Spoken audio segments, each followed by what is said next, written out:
పరిష్కరించుకోవాలనే కోరికను నా దగ్గర వెలువచ్చినప్పుడు తప్పకుండా నా సహాయ సహకారాలు ఉంటాయి. ఆయన మహనీయుడు, ఒక బలహీన వర్గాలందరూ కూడా గౌరవించదగ్గ వ్యక్తి. మీరు తప్పకుండా కార్యక్రమాన్ని చేయండి. నా అవసరం ఏమున్నా, నా సహకారం ఏం కావాలన్నా కూడా చేస్తానికి నేను సిద్ధం అని చెప్పేసి నా దగ్గరికి వచ్చిన గౌడ సంఘీయ సోదరులకి నేను చెప్పడం జరిగిందని చెప్పేసి మనం చేస్తాను. మిగతా పార్టీ దీంట్లో ఇన్వైటీస్ని నిర్ణయించడంలో కానీ, కార్యక్రమం నిర్వహించే ఆలోచనలో భాగం కానీ పార్టీకి ఎటువంటి ప్రమేయం లేదని చెప్పేసి కూడా సందర్భంగా తెలియజేస్తాను. ఎక్కడ కూడా పార్టీ అధ్యక్షులు లేకపోతే మండల అధ్యక్షులు అటువంటి వాళ్ళు ఎవరు కూడా ఇన్వాల్వ్ కాల.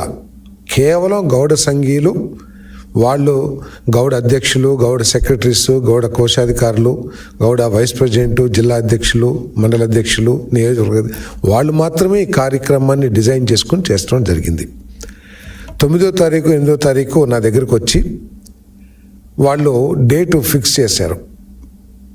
15వ తారీఖు 14, 15 అనుకుంటున్నామంటే 14 కష్టంలే, 14 వేరే ప్రోగ్రాం ఉంది, 15వ తారీఖు పెట్టండి అని చెప్పేసి నేను చెప్పడం జరిగింది. ఉదయం 11 గంటలకి నాతో డేట్ తీసుకెళ్ళిన తర్వాత నాతో చర్చించిన ఇన్వైటీస్కి సంబంధించి ఈ ఇన్విటేషన్ని నా పిఏకి వాట్సాప్లో పంపించడం జరిగిందని చెప్పేసి మనం చేస్తా ఉన్నా.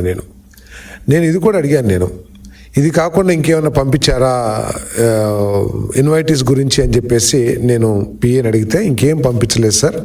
దాని కింద నేను కూడా చెక్ చేశాను, ఎందుకంటే వాస్తవాలు తెలుసుకోవాలి కాబట్టి. కేవలం ఇది ఇన్విటేషను ప్లస్ కింద నూజివీడ్ టౌన్లో గౌడ సంఘం ఆధ్వర్యంలో నిర్మాణం అవుతున్న గౌతు లచ్చన్న గారి కాంస్య విగ్రహావిష్కరణ కార్యక్రమం డిసెంబర్ 15 ఆదివారం ఉదయం 11 గంటలకు సారథి గారు డేట్ ఫిక్స్ చేసి చెప్పారు, కావున షెడ్యూల్లో రాయించగలరని చెప్పేసి మా పిఏ కూడా పెట్టారు. ఇన్విటేషను ఎవరెవరు ఇన్వైటీస్ ఉన్నారని చెప్పేసి. సో తర్వాత వాళ్ళు ఏదైనా ఇన్విటేషన్ కొట్టుండొచ్చు. తర్వాత అందరికీ తెలిసిందే 9 తర్వాత బిజీగా అందరం కూడా బిజీగా ఉన్న కలెక్టర్స్ కాన్ఫరెన్స్ కానివ్వండి, లేకపోతే విజన్ 2047 కార్యక్రమం కానివ్వండి, వీటిల్లో బిజీగా ఉండి వారి ఇన్విటేషన్స్ని పూర్తిగా చదివే ప్రయత్నం కూడా నేను చేయలేదు. ఎందుకంటే నాకు తెలిసింది మెయిన్ వాళ్ళందరూ కూడా మన పార్టీకి సంబంధించిన వాళ్ళు ఉన్నారు, ఒక్కళ్ళే ఉన్నారు. ఇది కూడా అడిగాను, ఏంటి వైఎస్ఆర్సీపీ నాయకురాలని కూడా పిలుస్తున్నారా అని అడిగాను. సార్ వాళ్ళు రారులేండి, ఊరినే కాదు మా చైర్మన్ కదా అని చెప్పేసి వేసామని చెప్పేసి చెప్పారు. సరే, నేను అది సీరియస్గా తీసుకోలేదు. తర్వాత మళ్ళీ 15వ తారీఖున ఐఎన్పిఆర్ ప్రోగ్రాం ఉంటే ముఖ్యమంత్రి గారితో నేను 11 గంటలకు రాలేను, మీరు చేసేసేయండి, తర్వాత ఎప్పుడైనా వచ్చి లచ్చన్న గారి విగ్రహానికి పూలమాల వేసి నేను గౌరవించుకుంటాను అని చెప్పేసి చెప్తే, లేదు సారథి గారు, మీరు ఈ నియోజకవర్గ శాసనసభ్యులు, బలహీన వర్గానికి చెందిన సభ్యులు కాబట్టి మీకు సమయం పొడిగిస్తాం, మేము 3ంటికి 4ంటికి పెడతామంటే సరే అని కూడా చెప్పడం జరిగింది. సరే అని పోస్ట్పోన్ చేస్తున్నారు. ఆఖరికి ఐఎన్పిఆర్ ప్రోగ్రామే దాదాపు 1:30-2 దాకా అయితే నేను భోజనం చేసేసరికి 3 దాకా దాదాపు 3 అయిపోయింది.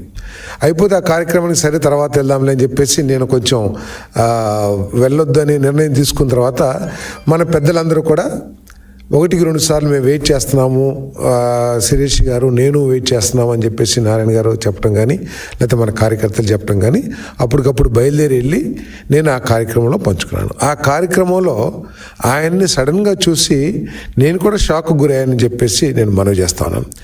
ఇది గౌడ సంఘానికి సంబంధించిన కార్యక్రమం కాబట్టి ఇలా చేయండి, అలా చేయండి, ఇలా ఎందుకు చేశారు అనే చెప్పటం కరెక్ట్ కాదేమో అని చెప్పేసి భావించాను. అది తప్పైతే నేను సారీ అని చెప్పేసి కూడా చెప్తాను నేను.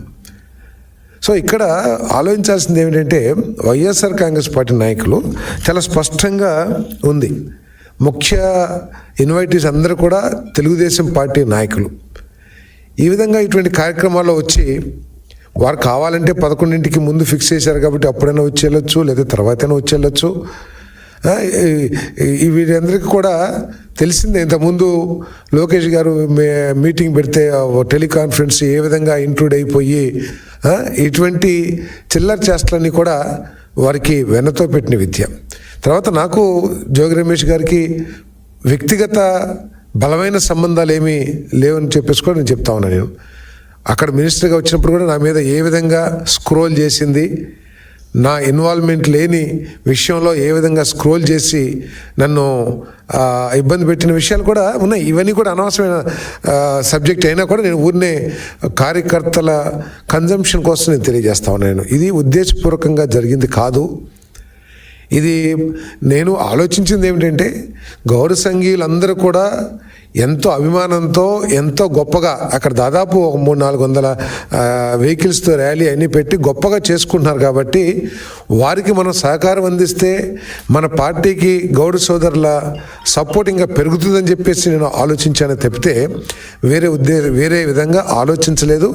అది కాకుండా అక్కడ ఉన్న వారందరూ కూడా ఎక్కువగా తెలుగుదేశం పార్టీ విజయానికి నా విజయం కోసం కష్టపడ్డ వాళ్ళు ఎక్కువగా ఆర్గనైజేషన్లో ఉన్నారు. కాబట్టి నేను మిగతా విషయాలు పెద్ద పట్టించుకోలేదని చెప్పేసి కూడా నేను మనవి చేస్తాను. నేను అక్కడ ఏదైనా చిన్న రప్చర్ చేసిన గౌడ సంఘీయులందరూ కూడా బాధపడి తర్వాత పార్టీకి ఏమన్నా తప్పుగా అన్వయిస్తారేమో నేను చేస్తేని.